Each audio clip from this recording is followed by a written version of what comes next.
feeling better today. I'm Debbie. If you haven't been to my channel before, we are streaming the Rose Petal murder trial. I'm sorry. Just call me Elaine. We are streaming the Rose Petal murder trial. I am feeling much better today. Thank you. My energy level is back up. My back still hurts really bad, but my energy level is back up.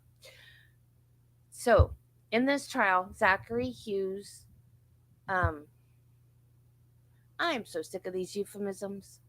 Unalived Christina Parcel, sorry, because he was friends with her ex, who was the father of her child, and she and her fiance were taking baby corn pictures of her daughter and her daughter's friend. And Christina Parcel was a vet tech, and she would foster sick animals from the animal clinic. And there were also animals in the pictures with her daughter and her daughter's friend.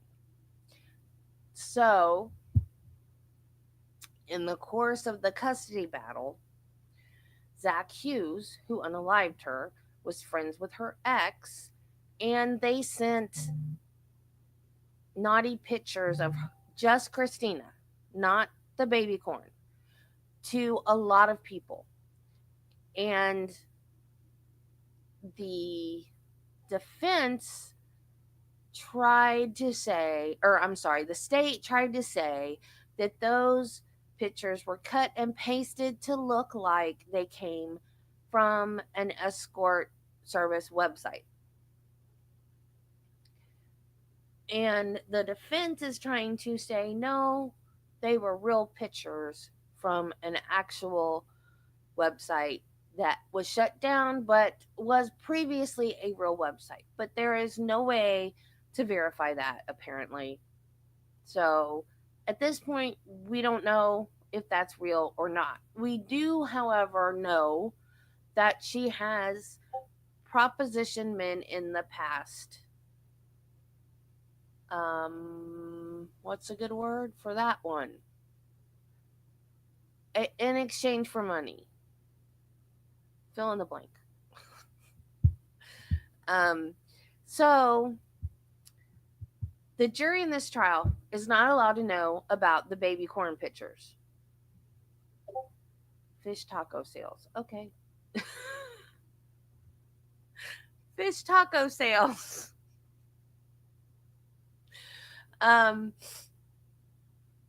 so that is his motive. He unalived her to protect his friend's daughter.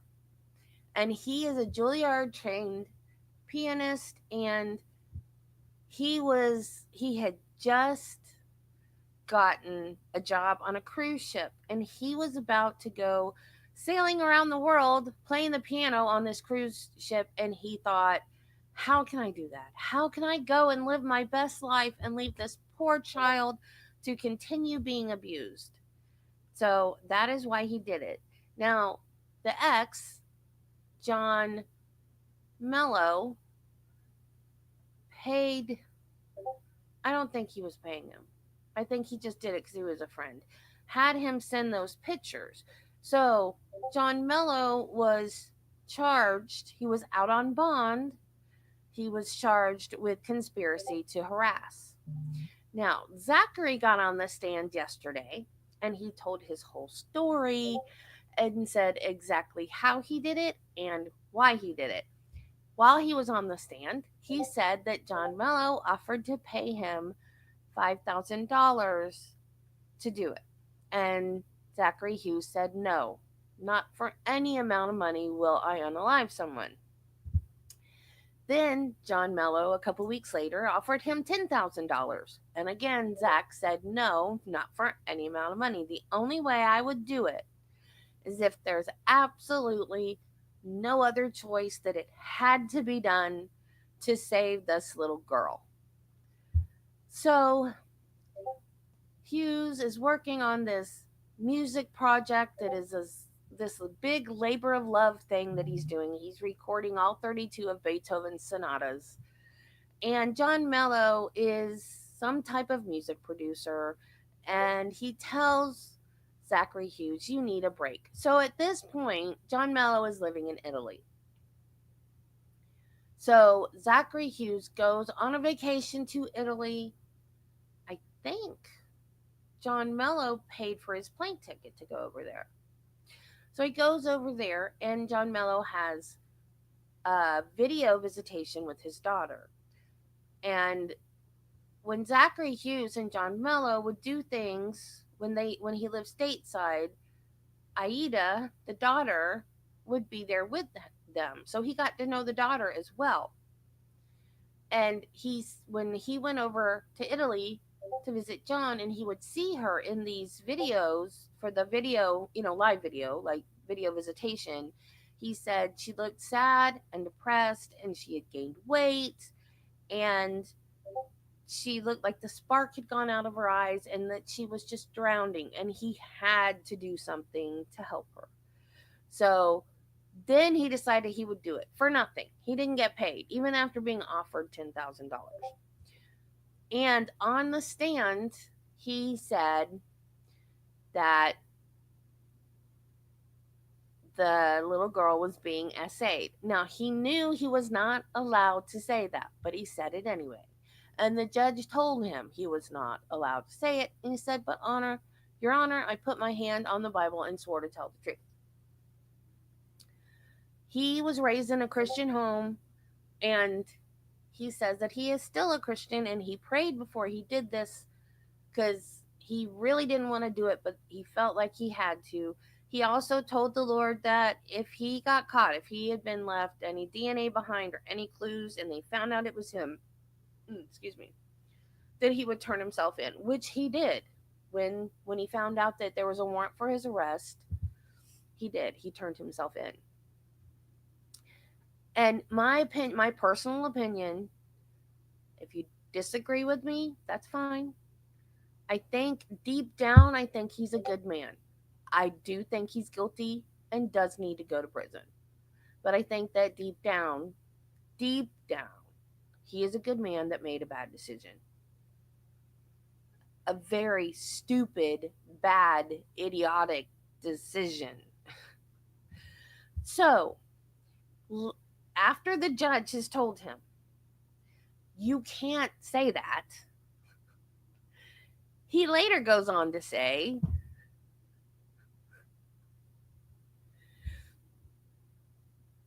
that she was being abused by her mother and her mother's fiance, and the state is trying to hide it from you. Right to the jury. He's looking right at the jury. The state is trying to hide it from you. And then, no more trial. He sent everybody home. And what we didn't get to see, well, actually, I don't know, because they arrested him. They arrested Zachary Hughes at his house. So I don't know if this happened. I imagine it didn't happen at court then, because he could have just put him into custody right there in the court. So this might have been something he decided to do later. They arrested him. He was held in contempt and arrested. His sentence is 6 months.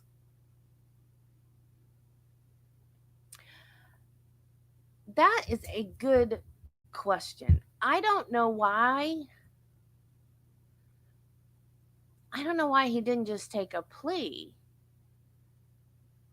Because he said, if they find out that it was me, I'm going to turn myself in and take responsibility. To me, that would mean taking a plea and serving whatever time they gave me. That would be taking responsibility. Getting on the stand and trying to make an excuse for what you did is not taking responsibility. So I don't know. So anyway, the best thing that came out of this, though, John Mello got arrested, after Zach got on the stand and said that he offered him money to unalive Christina, they arrested John Mello. So, hang on.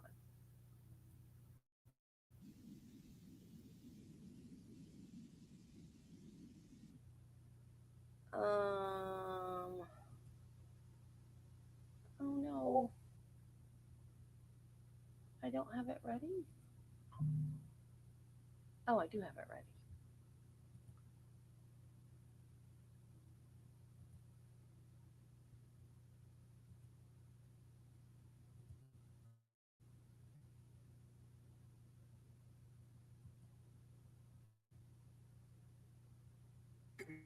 No bond for a man now arrested in connection to a complex upstate.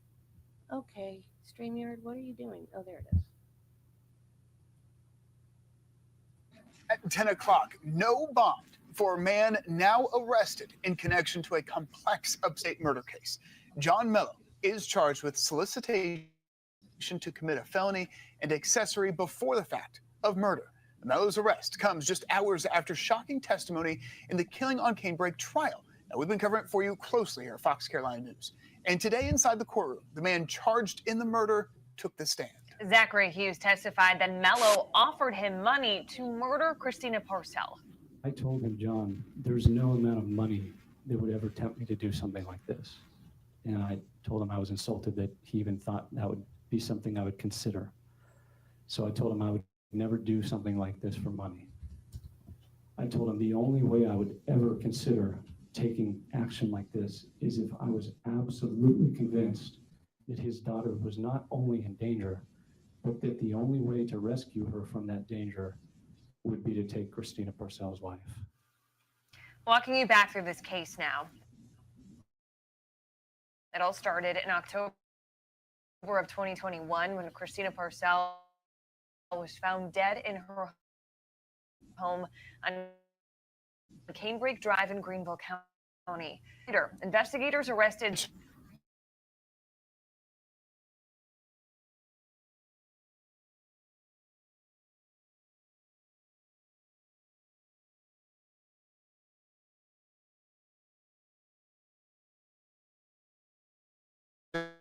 Where Mello just went through bond court there.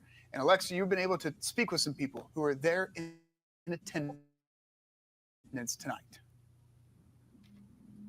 That's right. So John Mello, as you said, was just denied bond about only 15 minutes ago right here at the Greenville County Detention Center.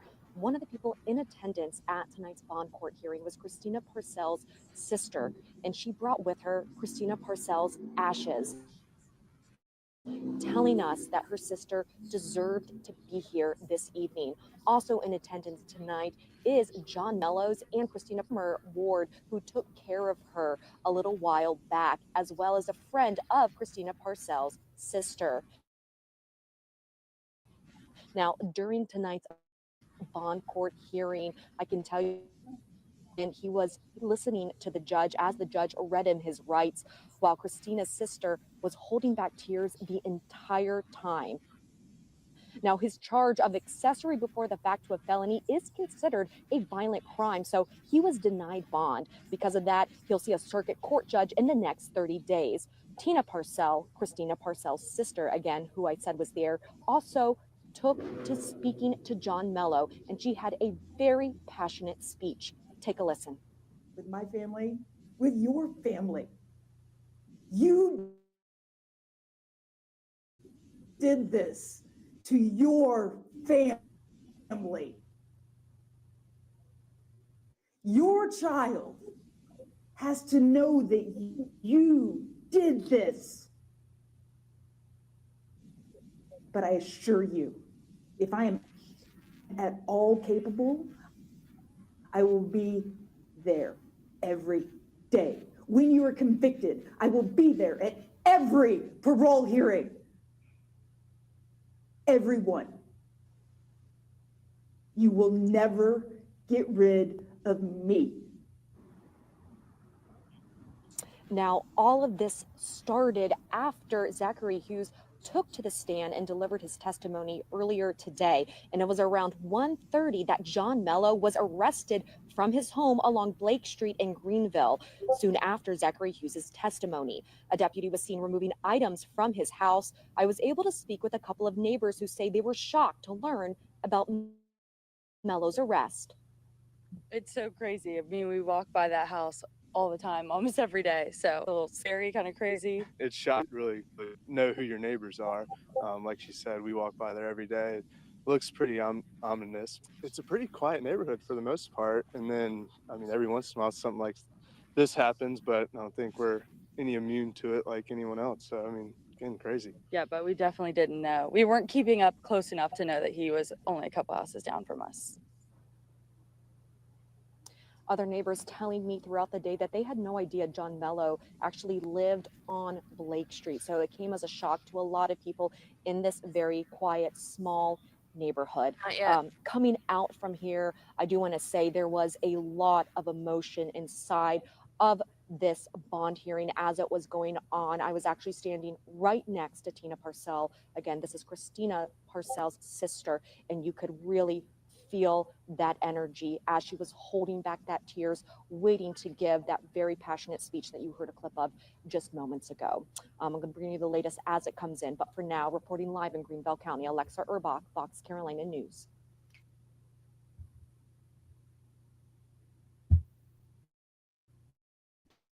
That may have occurred in the investigative process from the patrol standpoint, sign out.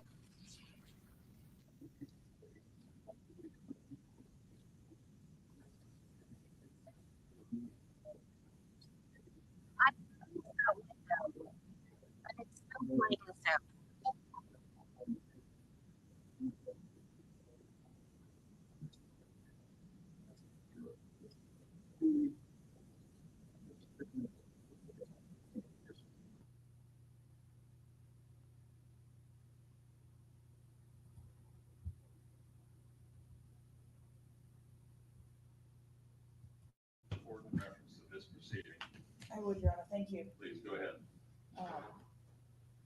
I brought Christina because she deserves to be here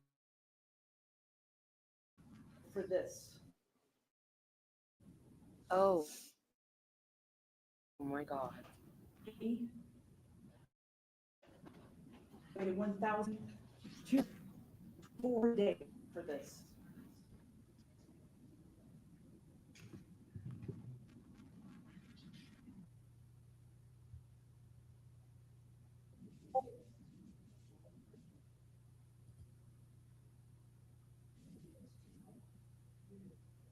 Every day out of this trial,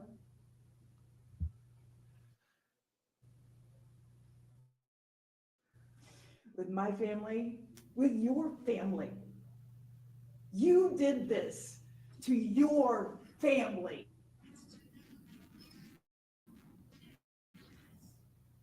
You did this to her family.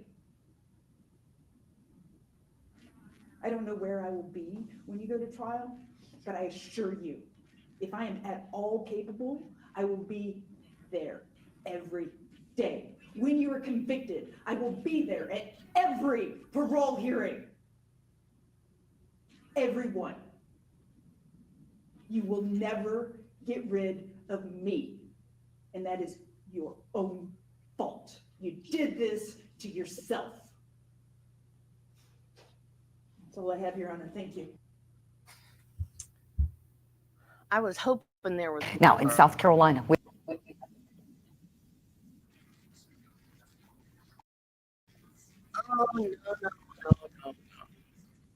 Oh, no.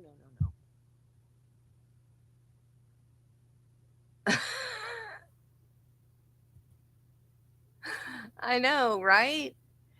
Because I don't remember where I heard it or read it or saw it that that Aida said she was taking one of the pictures. Or that she had taken a picture of her without clothes on. So, I don't know. just because I wore something in your honor today. I wouldn't wear it out yet, but it fits again. This is from high school, dude.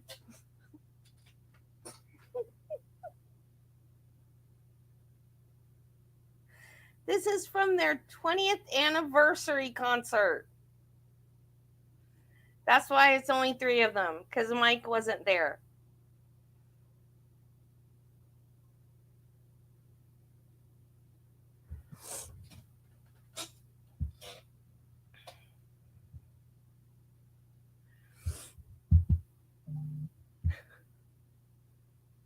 And on the back, I don't know how to sit where you guys can see the back.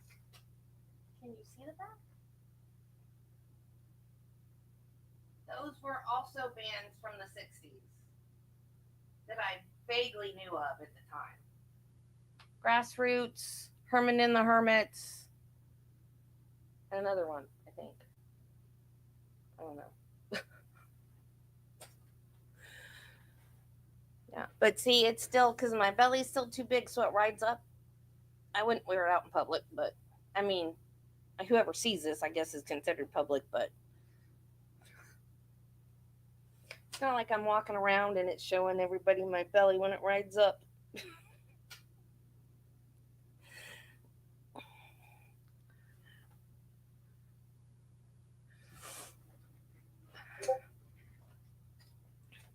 My daddy took me to see the Monkees when I was a teenager. They came to Gainesville. I can't believe I got back in this shirt. I took it out of the closet and I held it up and I went, I'm not going to be able to wear that. And I did.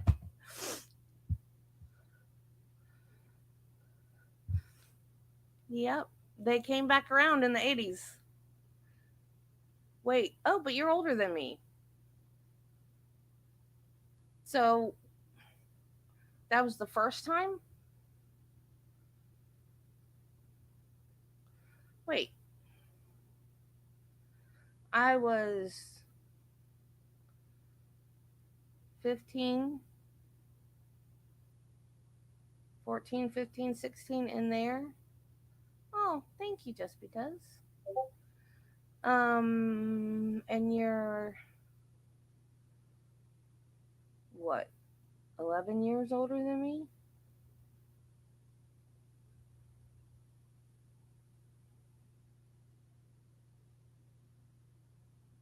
That's too much math. Okay, now I gotta find the trial. I thought I had the trial up. I guess I didn't. Sorry, guys. Although, knowing them, they probably haven't even started doing anything yet.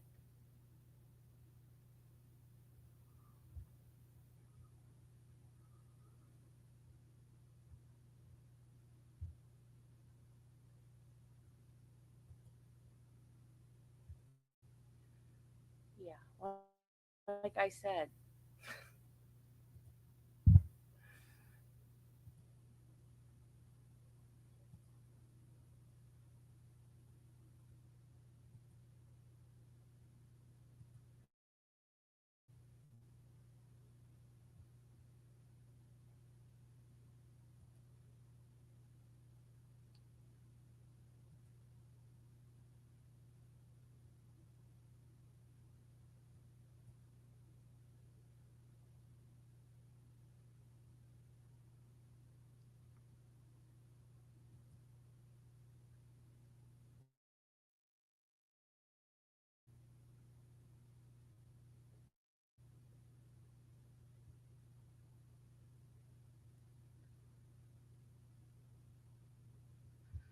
yeah, they're really hard to find on anything now. I don't know why.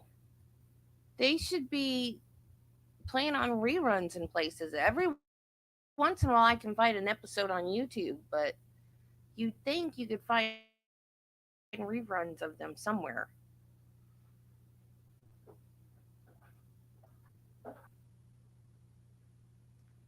But they really did do a good concert. The Seal trial. I don't know which I like better, the Seal or the Fire Alarm. The Seal. I think I like the seal better.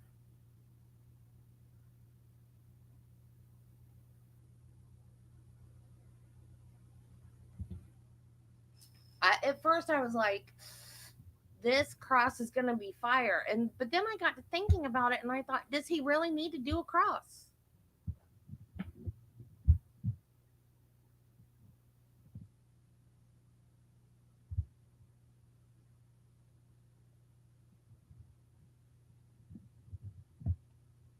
My cousin and I cannot tell you when it started, but my cousin Fawn, if you're here again, Fawn, hi. Um, we were in love with the monkeys. If the monkeys were on, we were in front of the TV.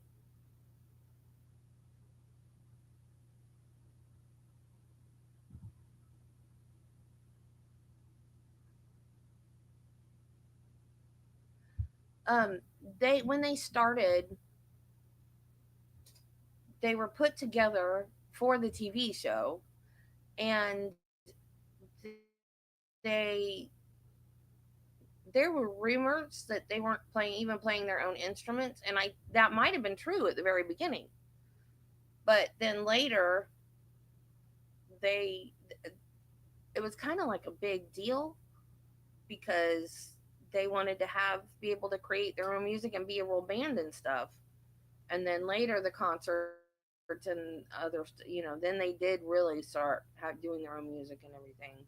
But yeah, they were because of the Beatles being so popular, they wanted to have an American Beatles, so they were put together.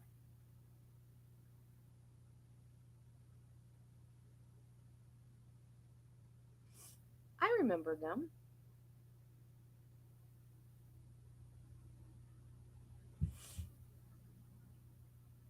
Yeah, I remember my parents. They understood why I liked the monkeys because the show was on and I liked the show and they were cute and everything. But like the other bands that I liked, they were like, I can't believe you like all this music from the '60s. And I'm like, why are you surprised that I like it? It's good music. I like it. And so I think that's one of the reasons why my dad jumped at the chance to take me to the concert. He also took me to a Sha Na Na concert when I was in elementary school because they loved it when I started. Anytime I liked their music, they loved it. Um, After the movie, what's the name of that movie? What Women Want, I think was the name of it with Mel Gibson. Um, it has a lot of what's that kind of music called? Like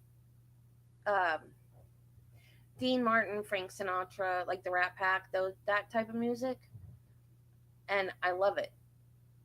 And I'll just for no reason just want to listen to Frank Sinatra and start listening to Frank Sinatra.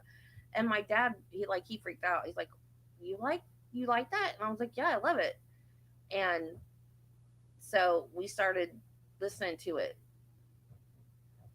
Well, I don't think it's officially called lounge singing, but yeah. What are they called? I know it's called they call the singers crooners, but there's a name for it. I don't remember what it is. But so we started listening to those all the after my mom died and my dad and I would go places. We'd listen to actually we would listen to the what women want. We'd listen to the soundtrack a lot and then branched off into um other recordings of their music. I love Frank Sinatra. Travis doesn't like it, so I don't listen to it as much as I used to. He's like, "That's gonna put me to sleep." Jeez.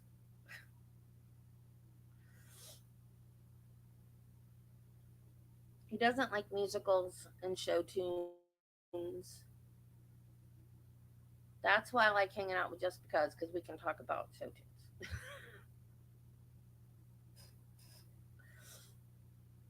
every time he makes um a Broadway reference, I'm like, that's why we're friends.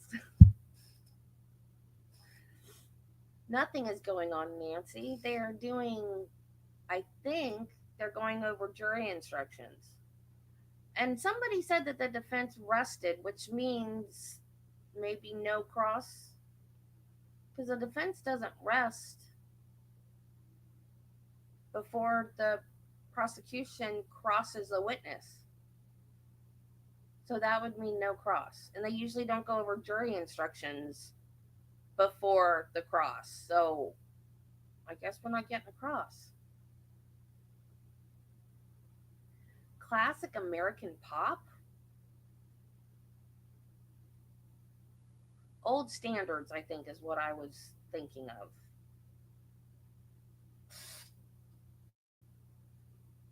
Because I think that's what it was called. Those types of songs were called in all my piano books that I had back then. I think they called them old standards. Classic American pop. Boy, pop sure has changed. Guys, I don't know if my eye is swollen for all the rubbing I did yesterday, or if I'm getting a sty. If I'm getting a sty, that might be why it was itching so much yesterday. But now I look deformed. It looks like I've got one eye bigger than the other. Oh. So I don't know how long. Well, I can't talk. See, I thought the big news about Zach getting arrested and John Mello being arrested was going to be longer. And it would go right up to when they started. And it didn't. But I'm glad that they arrested him. Of course, they can't get actual murder, I don't think. But they've got him for accessory before the fact, which is considered a violent crime. So he will serve prison time. And I don't know if he's going to go to trial or if he's just going to plead guilty. But if he goes to trial, then we have another trial to keep our eyes on. I think his next hearing is April 25th. That's like his first appearance, so he doesn't get bond. So he has to stay in jail until April 25th for his first appearance. That's a long time.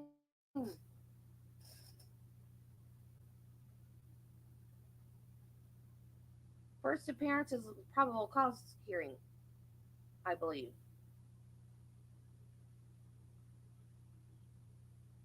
You would think, yeah, I'm telling you, me too.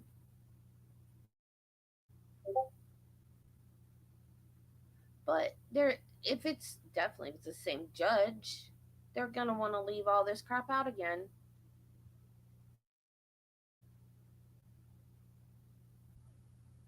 If it's the same prosecutor and the same judge, it'll probably be just as bad. They won't want.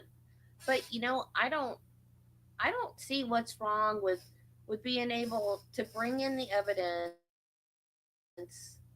that I went to Child Protective Services and they didn't protect my child. So I felt like I had to take matters into my own hands. Not that that absolves him. I'm just saying I don't see why they're not allowed to say that.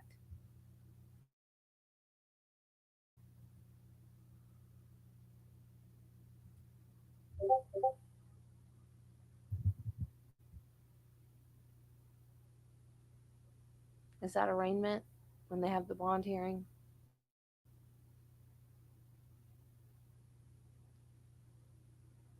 Sound?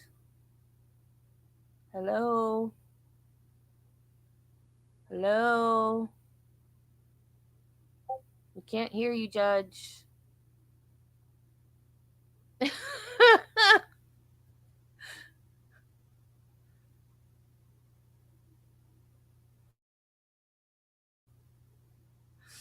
Good afternoon, my sweet. Oh, he is still on the stand. Okay, cool. then it states Exhibit 66 up there on the overhead. Mr. Hughes, when you drag Christina Parcel across the floor of the front room where you killed her, did you drag her by her arm or by her ankle? What does it matter? I don't remember for certain, but I think by the ankle.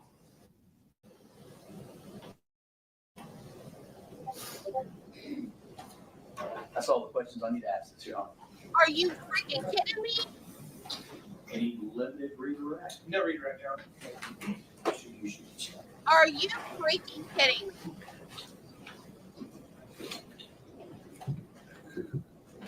Oh my God. I went for my fiery cross. That's going to call any other witnesses. Your Honor, And I am aware that you wanted to put additional property. yes, not at this time. Okay.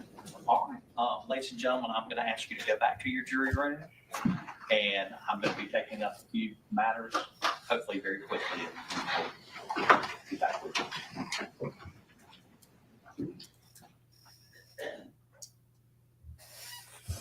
It better be quickly. But I got a game for us to play today. I've played it before. I've never been the host. So you guys are going to have to bear with me while I learn how to host the game. But it is going to be fun. It's going to be fun. We're going to have to walk through it though, because I'm not sure how to do it as a host.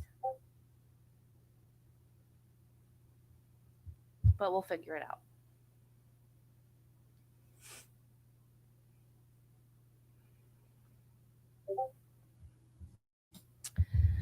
It's Jackbox, so there's 3 games on it. There's 2 that I've played before, 1 that I haven't.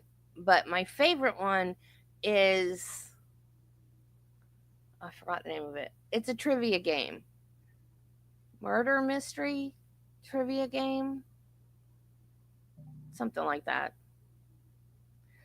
You're in a haunted hotel and you have to try to escape. And the first one to escape wins. And you escape by answering trivia questions. And the host of the hotel is trying to kill you off. So the people that miss the questions, they go to a killing room. And the voice, the disembodied voice that's like the narrator. Yeah. Nancy's played it. Oh. Well, you can watch though. Trivia Murder Party. That's what it's called. I couldn't remember the name of it. So, if you miss the question, you go to a murder room, and then the disembodied voice that's trying to kill you does something to try to kill you, but the other players get to help.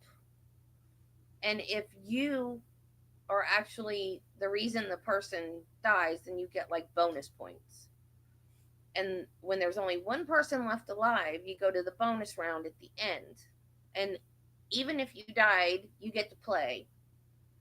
And if you and you're like lined up and the door is at the end. And so when you get stuff right, you move forward. And if one of the ghosts, like the live person's here, and one of the ghosts are here, if they catch up, if their answers are so right and they catch up, then they steal the life force of the person that's still alive and they can pass you. So it's like a race to the finish. Whether you live or die in the first part doesn't really matter that much. It's at the end because it's a race to the finish. So you can die after the first question and still win the game at the end. And then Quiplash is you write in silly answers to questions, and then basically everybody else plus the audience votes on which one they think is funniest. And then the other one is some kind of t-shirt design game where then everybody votes on which t-shirt design they like the best. I've not played that one. It's a lot of fun. The only thing is that you have to have two screens. So you can like watch it on the computer and then play it on your phone. You just go to jackbox.com and it'll have like a little code, like a 4-letter code, and you type that in, and then you just play the game on your phone or tablet or second screen or whatever if you like have two monitors. The way I did it before I had the two monitors, I would watch it on the TV and then play it on my laptop. So, but some people just watch it on the computer and then play it on their phone.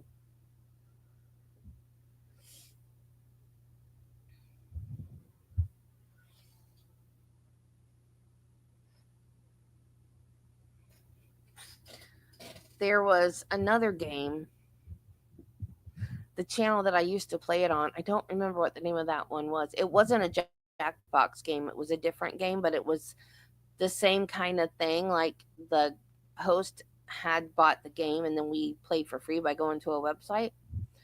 And I don't know where he got this game and I can't remember the name of it, but it had like every once in a while, like a nudie pic would pop up real quick. And we kept telling him we were seeing stuff. And he's like, what are you talking about? You're crazy. And at first it was just a couple of us and he didn't believe us. And then the more we played it and other people started seeing it too, he was like, no way, you're kidding me. Like he never saw him. I'm like, no, we're serious. There are naughty pictures. And they just flashed really quickly. They didn't stay very long. So he must not have been looking too closely.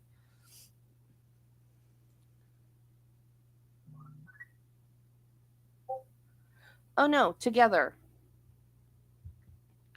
I'll show you when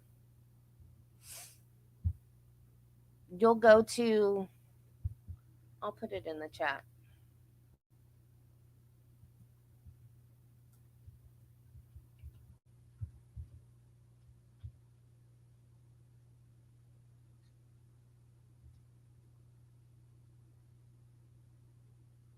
That's what you type in when I start the game.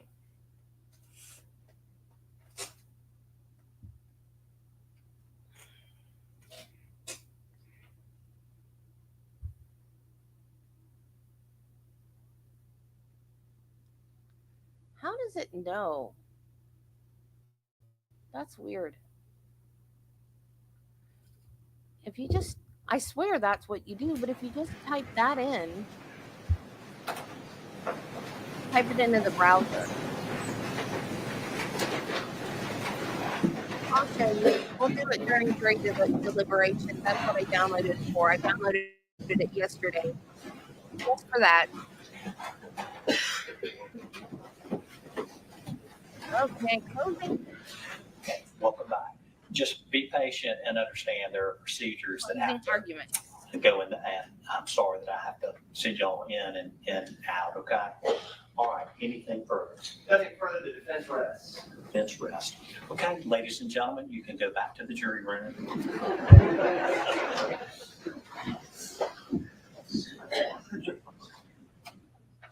Why? Why? Why?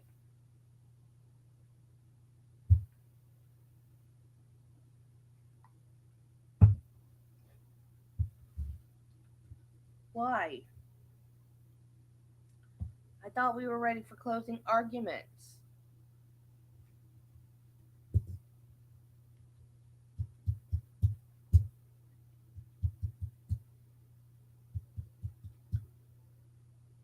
I thought they were just doing jury instructions because they were supposed to start at 10:30 today, which meant 11. And it's now, no, they told the jury to be here at 10:30. So they were supposed to start trial at 10:30, which would have meant 11, and it's now 11:48. So I thought they already worked on jury instructions. I thought that's what they were doing. This trial is ridiculous. We've watched plenty of stuff. I was just going to say, we've watched plenty of South Carolina trials, though, that have not been this ridiculous.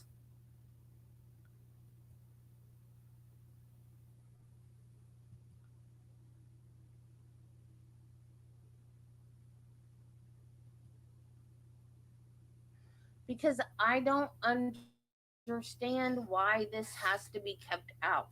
Do they think that logical people are going to actually find him not guilty when he actually got up there and confessed?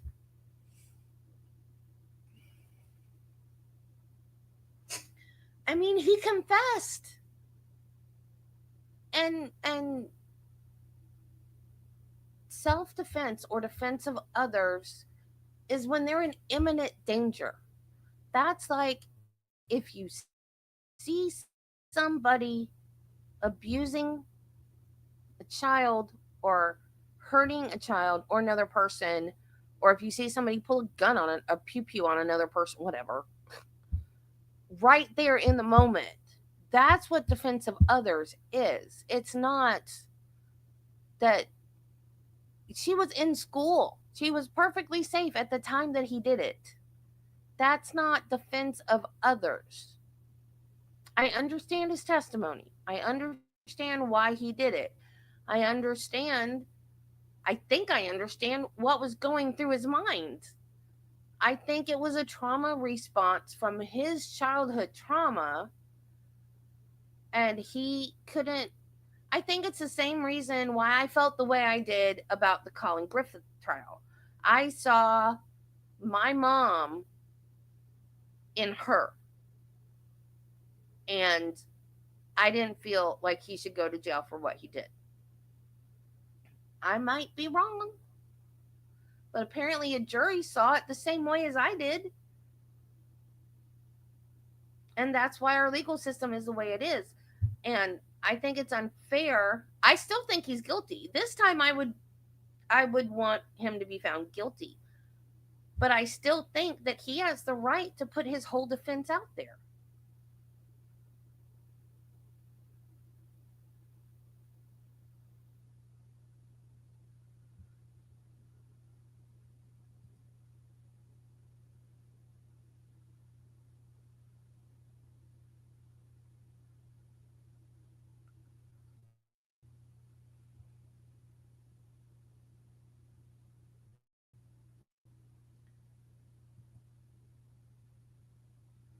Yeah.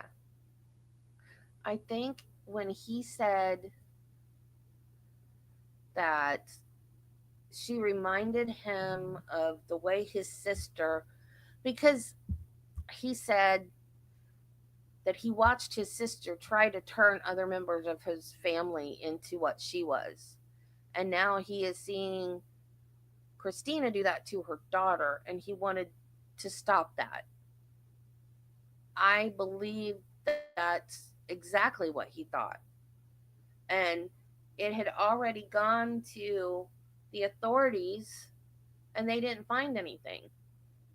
Jury nullification means that the jury doesn't even worry about the law and just says not guilty because they feel like that they did it because they had to do it, whether it's against the law or not. Which is kind of what happened in the Colin Griffith case. But when I look at the Colin Griffith case, it's just circumstantial evidence in that case too, because we don't know what happened. There was no cameras, there was no witnesses, so we really don't know. And the history that we've heard about the mom leads me to believe that she could have been the primary aggressor as much as he could have been the primary aggressor. And to me, it seemed like it was more likely that she was, even though a lot of people think I'm wrong. And that's fine because everybody's allowed to have their own opinion. Well, you can't get up there and ask for jury nullification. That's a huge no no. And if a lawyer does that, they can be disbarred. In the Daryl Brooks case, do you know about Daryl Brooks, Carla? That was a couple of years ago now, maybe. Gosh, how long ago was that? 2 years? Um, he wanted to argue that in his close because he was pro se. He wanted to argue that in his closing statement, and they told him he was not allowed to. Okay, Daryl Brooks. Daryl Brooks drove through a Christmas parade in Wisconsin. I'm trying to remember the name of the town. I want to say Washtenaw, but that's in Michigan, isn't it? Stupid chemo brain. Anyway, in Wisconsin, he drove through a Christmas parade and I don't remember how many people died, and Waukesha. Thank you, just because. He killed people and he injured people. And I mean, he just didn't care. He just mowed people down for no reason. And then for some reason in prison, he must have met somebody who told him all about sovereign citizens, and he decided that that was the way he was going to go with his trial. And he fired his lawyers and he represented himself. And that trial was a freaking circus. He argued with the judge every chance he got. He was put into another courtroom where he could listen and watch on video because he couldn't behave in the main courtroom where the trial was going on. He built a fort out of boxes to hide himself from the camera in the other courtroom. He stared at the judge so menacingly that she had to take a recess because he scared her so bad.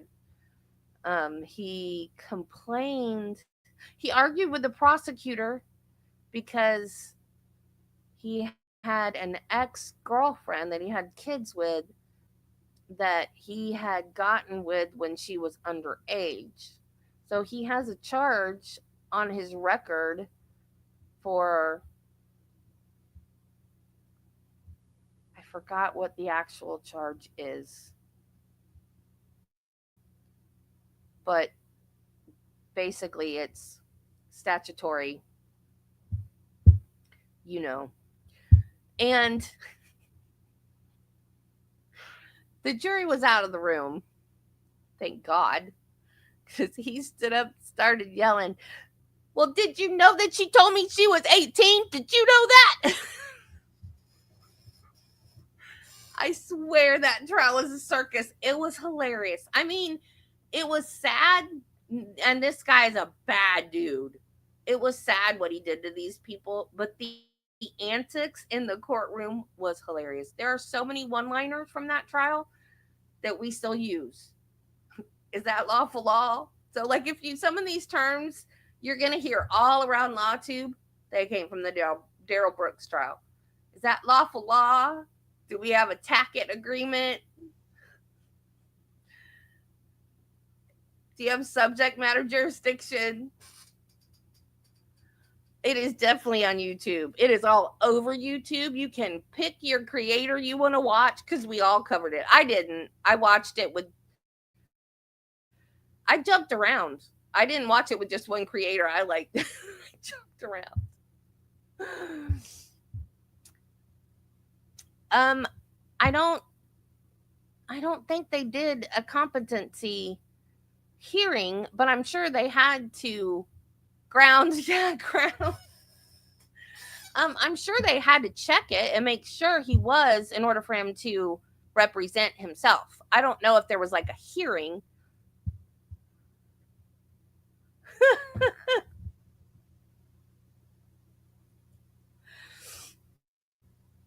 Oh, one day he took his shirt off in court.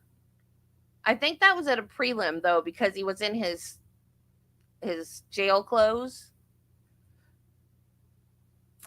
Um,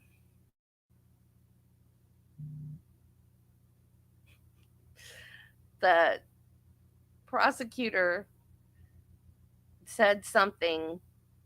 I don't remember the whole sentence, but she accentuated the word defendant. She had to raise her voice a little bit as she moved away from the mic. She accentuated defendant because she raised her voice because she was walking away from her mic, which we all appreciate, right? Because we know it's hard to hear in court when they walk away from their mic. And he goes, objection. Did she have to say it like that? Defendant. And the judge goes, she didn't say it like that. And he goes, yes, yes, she did. Can we roll the tape back?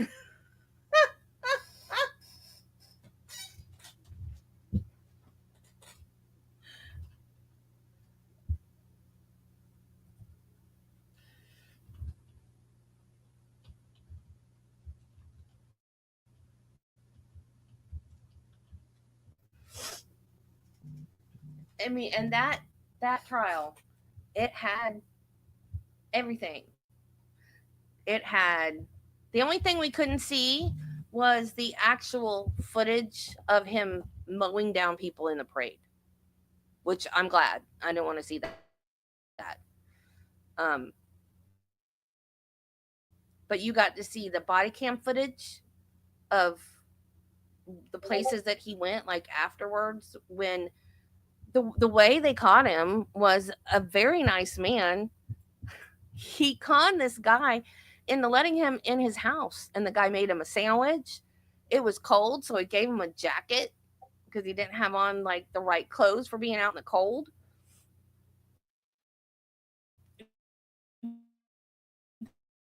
That's how they caught him, because instead of trying to go, he went to yard to yard, so people were calling the cops, being like, "There's this guy sneaking around," you know.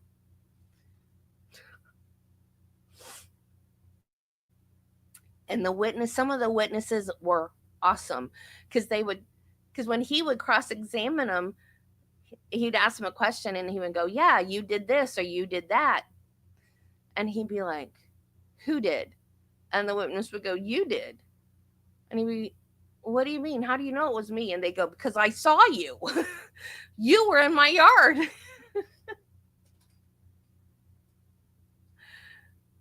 It was just, I mean, I feel so bad. I almost feel bad for thinking about how funny that trial was, but um because it was sad. It was really sad.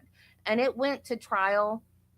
They were done before the year anniversary of the parade, because the community, it's very small community. Bye, Carla. And they wanted to get it taken care of and done out of the way before holidays came up the next year.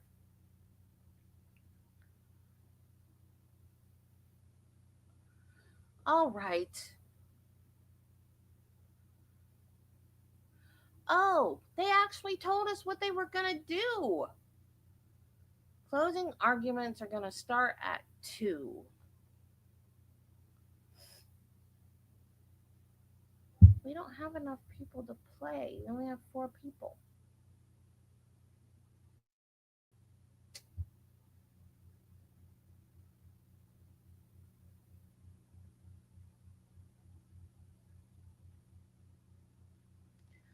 Well,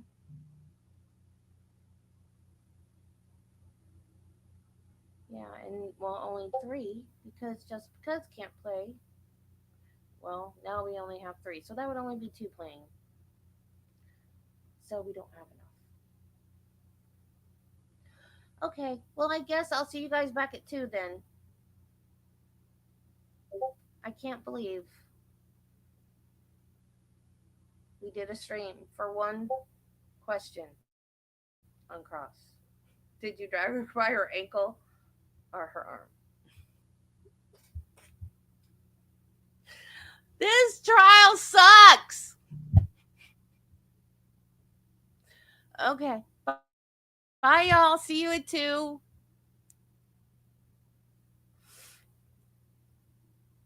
You're not a buzzkill. Why are you a buzzkill? You're at work. It's not your fault. Okay, see you guys at 2. Bye.